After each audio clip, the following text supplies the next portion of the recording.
MICAS' dual mission of showing contemporary art of and by Maltese artists, but also bringing contemporary art from the rest of the world to Malta is going to be something that can enrich the culture here immeasurably and make Malta a greater part of the contemporary art community.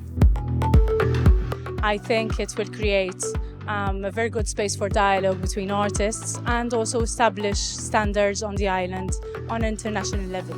My hopes are for the opening up of local projects converging with international projects, incredible work like Joanna's. This is very special.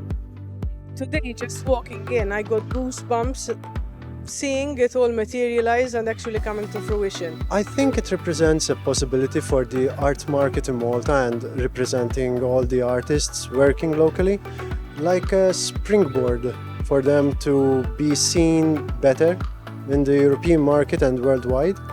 I hope that is going to be a fantastic new life for young generations of artists in Malta, because they will be able to see good art in a fantastic space.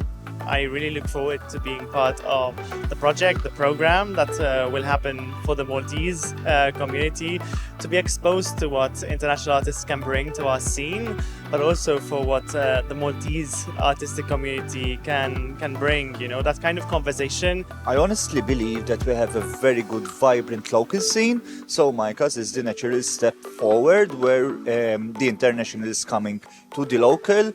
And I believe that would really enrich the cultural fabric of the island.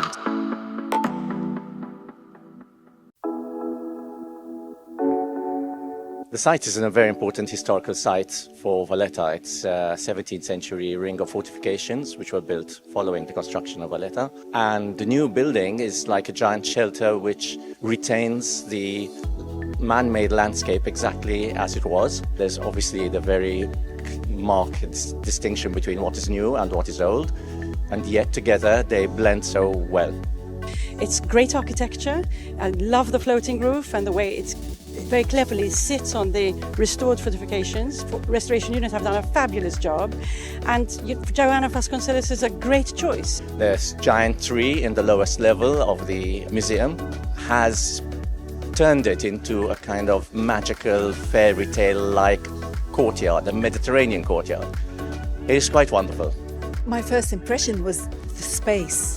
The immense space is just wonderful. The space is really versatile because you can hang works. There's like the multi-levels as well, so it's really dynamic.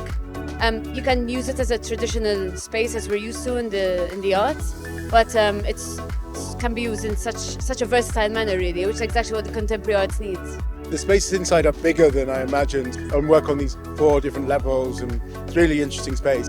And I'm so excited to have my piece outside the entrance, I couldn't be prouder.